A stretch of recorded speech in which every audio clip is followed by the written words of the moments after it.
Magandang araw sa inyo lahat. Ako nga po pala si Maxine May B. Paraiso.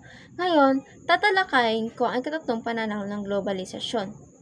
Ayon kay Turbon noong 2005, ayon dito, naniniwala si Turbon na ang globalisasyon ay hindi isang tuloy-tuloy, kundi isang proseso lang. Sa halip, ito ay dumaraan sa iba't ibang yugto o wave, epoch o panahon. May anim na tiyak na simula ang globalisasyon.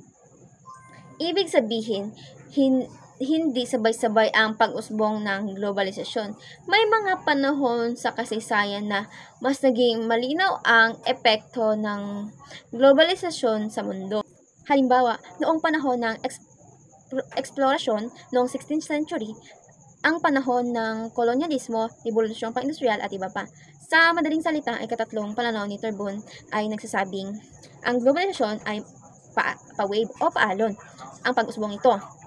At hindi sabay-sabay na nararanasan ng mga bansa, kundi dumarating ito sa iba't ibang panahon depende sa katangian ng kasaysayan. Ang unang panahon ay ang ika-4 hanggang ika-5 siglo. Ang katangian nito ay ang globalisasyon ng relihiyon, pagkalat ng Islam at Kristyanismo. Sa panahong ito, mabilis na kumakalat ang mga relihiyon sa iba't ibang bahagi ng mundo. Ang mga relihiyon ay may silbing tulay para sa pagtagpo ng iba't ibang kultura at tradisyon. Ang pagpapadala ng misyonerong Kristiyano sa Europa at sa Asia na nagpalawak ng Islam ng Middle East sa Hilagang Africa at hanggang sa ilalim ng bahagi ng Asia. Pangalawa naman ay ang huling bahagi ng ika-15 siglo. Ang katangian naman ito ay ang pananakop ng mga Europeo. Dito, nagsimula ang tinatawag ng Age of Exploration o panahon ng pagtuklas. Ang mga bansa sa Europa tulad ng Spain at Portugal ay naghanap ng bagong ruta ng kalakalan at mga lupang masasakop. Halimbawa nito ay ang pagtuklas ni Christopher Columbus sa Amerika noong 1492 at ang pananakop ng Spain sa Pilipinas noong 1521, pagdating ni Magellan at ang paglalagay ni Ferdinand Magellan na nag-uugnay sa kanilang kanluran. Ito naman ay ang huling bahagi ng ika-18 siglo hanggang sa unang bahagi ng ika-9 siglo.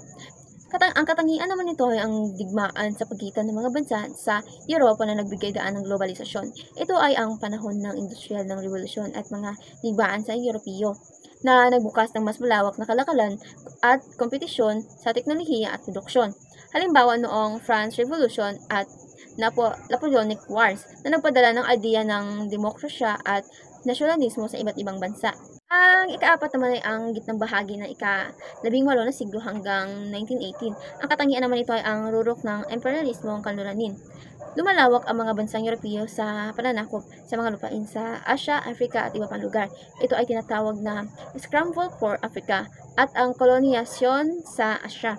Halimbawa nito ay ang pananakop ng Britanya sa India at ang pananakop ng France sa Vietnam, Laos at Cambodia at ang pananakop din ng Spain at pagkatapos ay ang US sa Pilipinas. Ang ika-5 naman ay ang post-World War II o pagkatapos ng ikalawang digmaan ng pandaigdig. Ang katangian naman nito ay ang pagkahati ng daigdig sa dalawang puwersa, ang komunyanismo at ang kapitalismo. Matapos ang World War II, nagsimula ang Cold War sa pagitan ng US o kapitalismo at Soviet Union o komunismo. Ang ideological o ekonomiya at politikal ay naging sentrong labanan. Halimbawa, ang pagbuo ng United Nations noong 1945 para mapanatili ang kapayapaan. At ang naman ay ang pagkakaroon ng Marshall Plan para tulungan ang Europe na makabangon o ang paghiwalay ng South America sa North America. Ang ika-6 naman ay ang post-Cold War. Ang katangian naman nito ay ang pananaig na kapitalismo bilang sistema ng pang-ekonomiya, mabilis na pagdaloy ng produkto, serbisyo, ideya at ang teknolohiya, at iba pa sa pamumuno ng United States. Matapos bumagsak ang Soviet Union noong 1991, namayani ang kapitalismo at ang globalisasyon. Bumagsak ang mga bansa na sa free trade at global market at ang technological na inobasyon. Halimbawa nito ay ang pag-usbong ng internet at digital globalization at ang pagkakaroon din ng World Trade Organization or WTO at ang European Union or EU.